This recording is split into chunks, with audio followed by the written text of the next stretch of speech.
It's Wednesday, May 31st, and thank you for tuning in. And we've got a lot to cover, and I'll get at it as quickly as I possibly can here. But today I'm announcing, another mission for our National Guard. I am committing 50 soldiers and airmen from the West Virginia National Guard to Texas to help respond to the crisis at the southern border. Many governors are doing this and everything, and the situation is terrible. We know exactly what's going on, from human trafficking to absolutely the potential of terrorists entering our nation, but more importantly than anything, the fentanyl outrage or outbreak, and outrage. So with all that being said, we've got to step up. Governor Abbott, wrote several of us and everything, and requested help and everything, and I surely want to step up and do our part. Now, all these brave men and women that will be going and everything will be training now, and will be there in the month of August, and it could be longer than that, but the initial period is for 30 days, and again, I think we've all got to step up and do our part to try to curb this craziness from the Biden administration that has caused an absolute epidemic. So, nevertheless, they'll be going. We're really proud of them, and we'll wish them Godspeed to get home safe and sound, and I know they'll do incredible work. So thank you again to our great National Guard. I'm announcing today about more and more water projects and everything, but think about this. Think about if I could just give you an update on the Economic Enhancement Grant Fund that we've been working through, the Water Development Authority in West Virginia. And so think about this.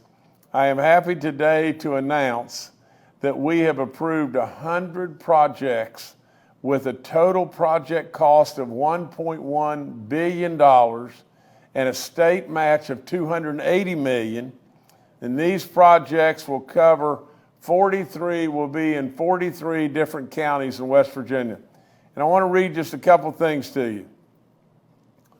One of the projects will assist the renovation and completion of Clay County the judicial annex there that was damaged in the 2016 floods. In Mineral County, funds will be utilized to install a fire pump station that will support the sprinkler systems for businesses. Money in Tyler County is being used to fund the construction of the new Sistersville General Hospital. Absolutely, these projects, all across this great state, and that's why I was supportive to absolutely try to get as much dollars into West Virginia as we could possibly get to be able to do infrastructure projects, and we're doing them. $1 billion of work upgrading our water and wastewater systems. It's a big time win for West Virginia. And so I'm really proud of the great work that we've done in our office here, and many have done, from the legislature to appropriating the money to our office to being able to match up with matching dollars from the Fed side and everything to really make this a reality and everything. We got so many water projects in West Virginia that need real help, and with all that being said, do we not deserve to have good, clean drinking water? Do we not deserve to have absolutely projects like I just said, and improvements that are made in West Virginia to where life is better for those folks in these communities? I want to announce this, that on June the 10th and June the 11th, we're going to have our free fishing days that we have every year. And this is just an encouragement to those that may have not, joined us, on streams all out, or lakes all across this great state and everything, and seen the beauty beyond belief, and see how it touches your soul, and really give them the bug. Give them the bug that catches them, or that they catch rather, and then from that, go on an entire lifetime of enjoying fishing, especially in this great state. So June the 10th and the 11th, you don't need a fishing license. Go out and enjoy the absolute waters of this state and have an incredible time. And hopefully then you'll join all of us and think it's worthwhile to pick up a fishing license and enjoy these great waters and lakes every day. We have our first breeze flight coming, that is happening today and today, I'm going to read this. Today is the first day of our airline service by Breeze Airways to the Yeager Airport. And these are going to be nonstop flights to Orlando and Charleston, South Carolina. And that's what we're going to begin with. We hope in the very, very near future, we're going to add 3 more destinations. And with the potential of one of them being New York City and the potential of another being the West Coast. And so all good things, we're working on it, and we all know that the airports are the lifeblood of our communities and everything. I believe wholeheartedly that they're the heart of the community and everything, and they fuel tourism, they fuel our economy in every way. They make it absolutely so that others will want to move to the state because they want to enjoy the luxuries of being able to go somewhere on travel and return. And I truly believe that Yeager is knocking it out of the park. And so all the folks up at Yeager, all the Kanawha County officials that worked really hard to make this become a reality, and especially our tourism secretary, Ruby, what an incredible job she's done. And we're just going to keep trying to knock it out of the park every day. So that's really great stuff right there.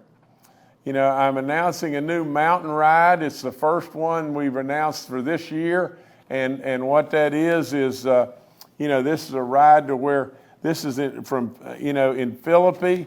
And I'm going to head up there on Friday to cut the ribbon on this new road trail or road trip and everything. It's going to be called Bird Eye Bend. And Bird Eye Bend marks the 4th route of the West Virginia Mountain Rides program, and I'm going to head, like I said, to Philippi, the home of the famous Philippi Covered Bridge, to officially open the newest West Virginia road trip, and so it'll be really good, and it stretches 173.4 miles, and all across the northern part of the state, from taking Route 7 to Morgantown through Elkins, Clarksburg, and looping back to Morgantown on Route 20.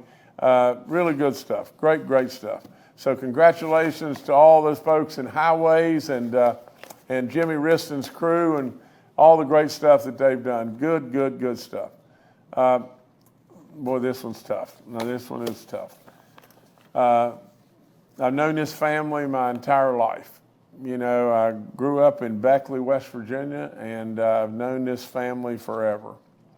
But we lost a hero in Raleigh County last Friday, a hero beyond belief. Roy Shrewsbury Sr., I guess. He was the pastor, the reverend. He was 98 years old from Beaver. He passed away at his home, surrounded by his family. Now, I want to read this to you. Roy served, and I can't call him Roy. I've got to call him Mr. Shrewsbury, but Mr. Shrewsbury served in the 36th Texas Infantry Division during World War II, where he received 2 Purple Hearts, 3 Bronze Stars, and multiple campaign ribbons as he served his country as a staff sergeant in North Africa, Italy, and France. After returning from the war, he married the love of his life, and they remained married for 77 years. He retired from the C&O Railroad and retired as pastor of this incredible church, the Word Tabernacle in Beaver. Get this, he pastored that church for 60 years and just retired in 2019. A hero, a family, that's suffering and absolutely celebrating at the same time the incredible life of this individual. You know, we'll miss you, sir. That's all there is to it. God bless you and thank you for your service to this great country and to God above in every way. Thank you so much. We've got a video as far as the COVID update, and Dr. Marsh or someone's going to, you know, maybe this is General Hoyer. This is General Hoyer today.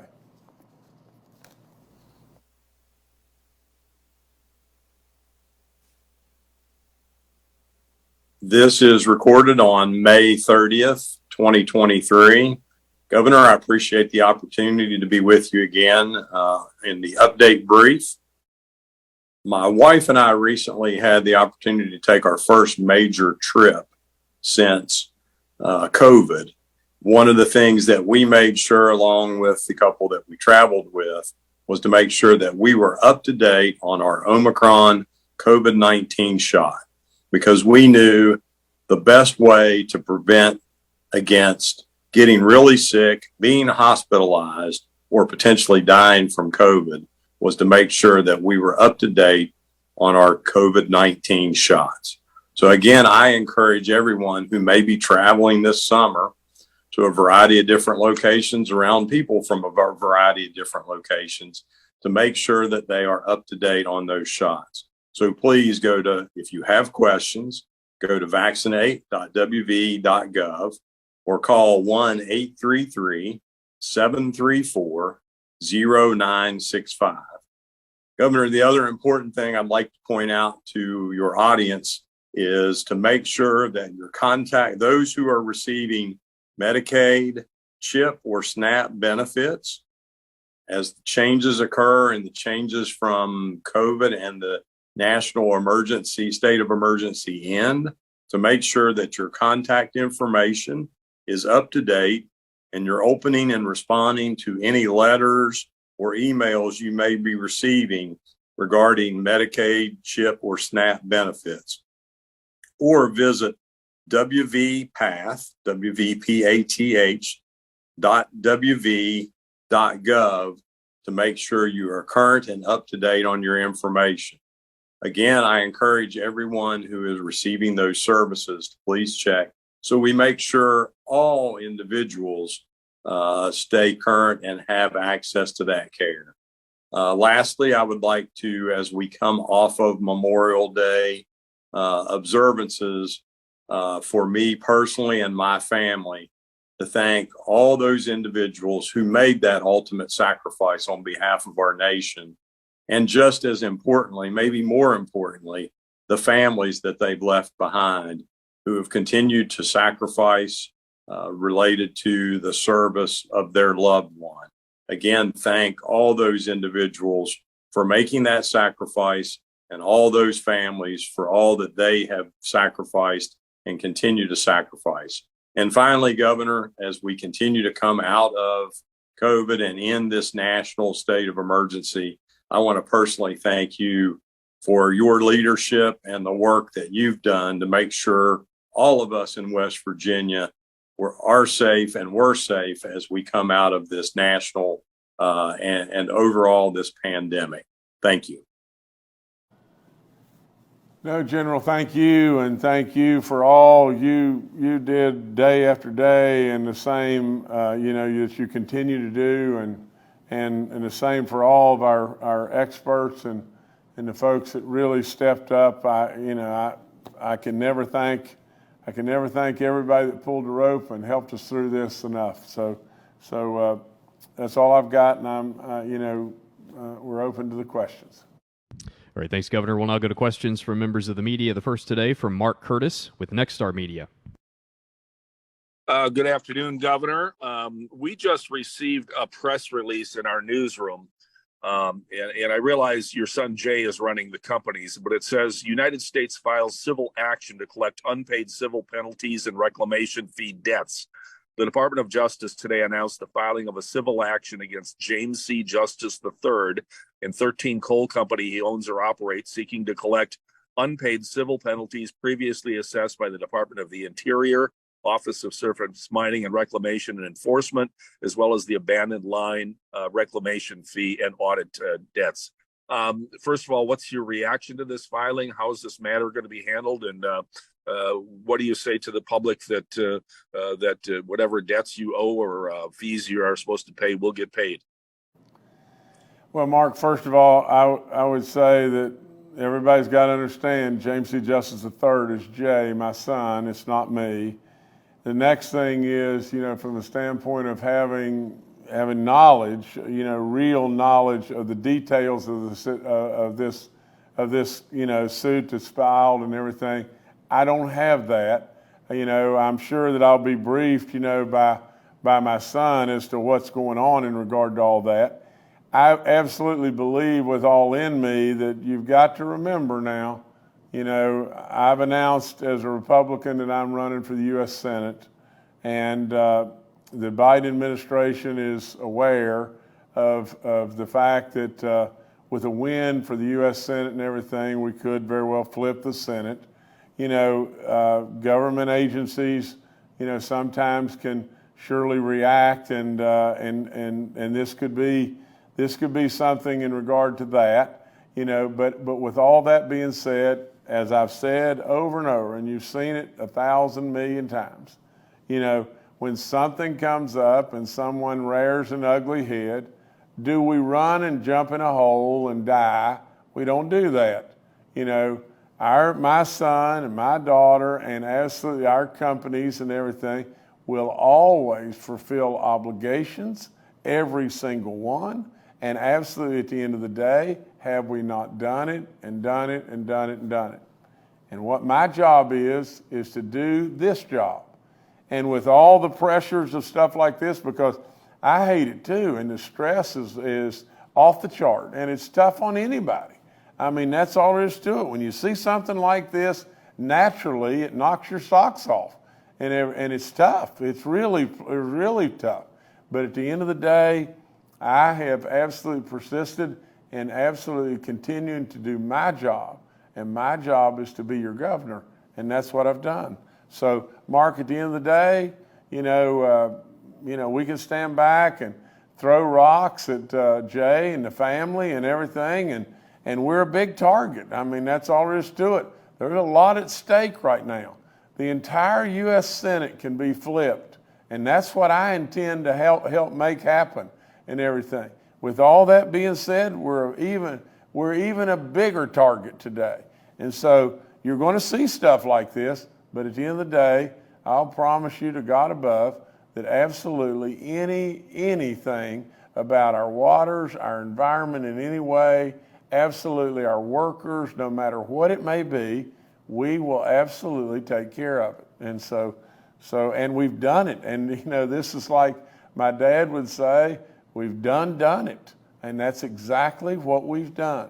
And during that transition of accomplishing all that and everything, Mark, my job is to be your governor. And that's what I've done. And like it or not like it, but it is absolutely the truth. We have done it there too.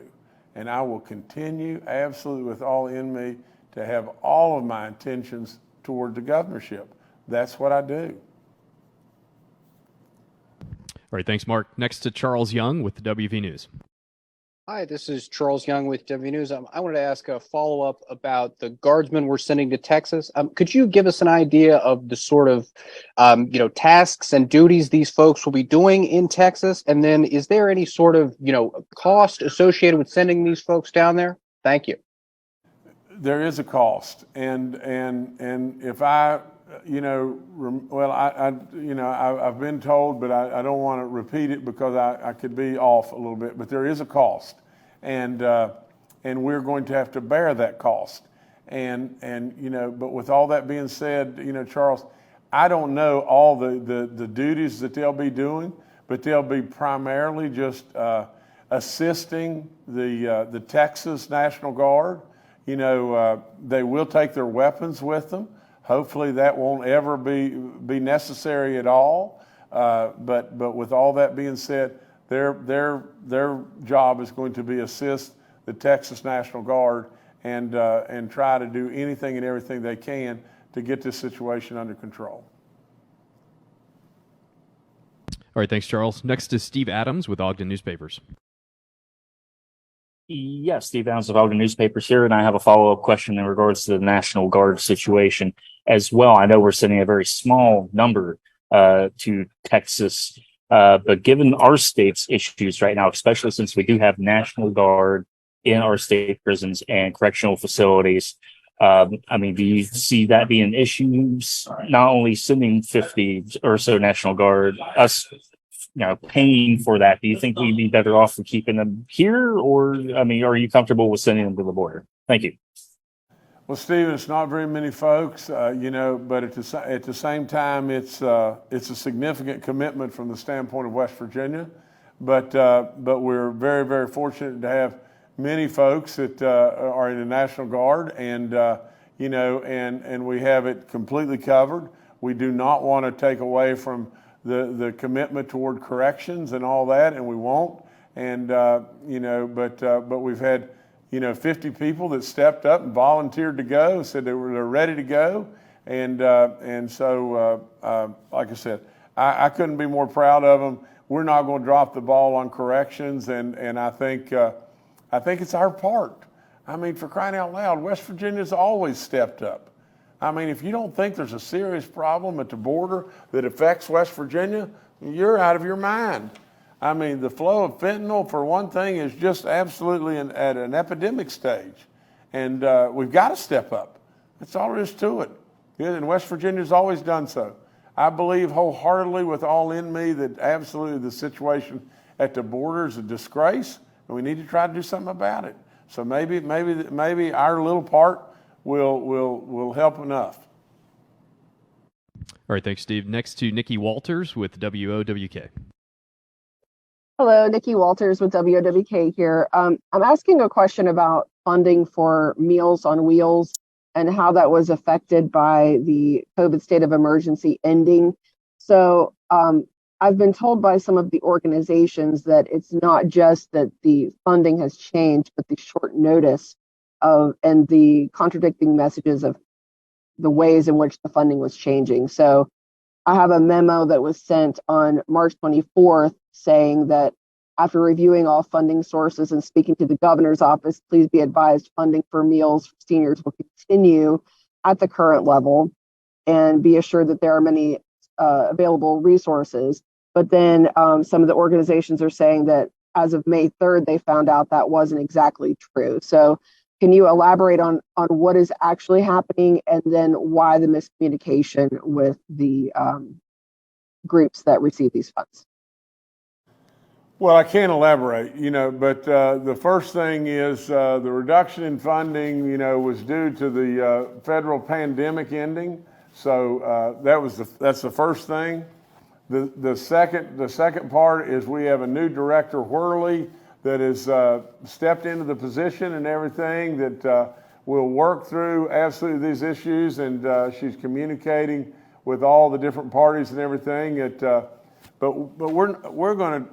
I mean, you got to know me well enough to know this, that I am really, really, really concerned, and it's not right. It's not right in any way for us to have these incredible surpluses and the great stuff that we have going on in West Virginia and have people going hungry. I mean, it's just awful. And we're not going to let that happen. We established an emergency fund, the Posey Perry Fund and everything, and $10 million in that. But absolutely, we need to do any and everything we can. I mean, for God's sakes, 11. I mean, the bottom line of the whole thing is if we're not big enough to make sure that people get fed, that people and we're going to let people go hungry, then that's bad. That's really bad.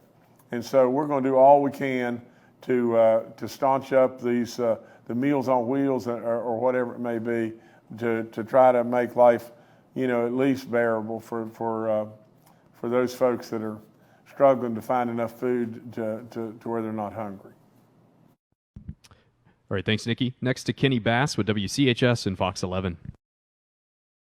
Thank you, Governor. I've been doing some stories on the nutrition program about that memo, which was sent in March when the funding was still in place. And then when the funding ended in May and the second memo was sent out, there was also confusion because in that memo, and it's been related by some senior organizations, as the governor promised that no one would go hungry. But after talking to the new commissioner at the Bureau of Senior Services and looking at some records from senior organizations across the state, it seems like that the message from the Bureau is that they want to work with senior groups to work with their budgets to see if they want to prioritize nutrition and deal with it with any excess funds that those nonprofits may have. But then if those nonprofits are not able to meet those nutrition obligations for seniors, then certainly the Bureau, and by the Bureau acting, the administration would step in and take care of any shortfalls. So we're going down to Lincoln County tomorrow and talking with a group down there that has a pretty significant surplus, but has been handling that money, it seems like, responsibly. And they've already prioritized their budget and their operation to make sure that their nutrition program is covered to the end of the federal fiscal year. Am I reading that correctly, that you're working with these senior centers, but ultimately if they don't have the funds, the state will step in? If they do have the funds, you want to encourage them to kind of look at their own savings and influx of cash coming in to see if they can prioritize their budget to take care of it. Is that the correct picture? And if not, can you kind of educate me on it? Thanks.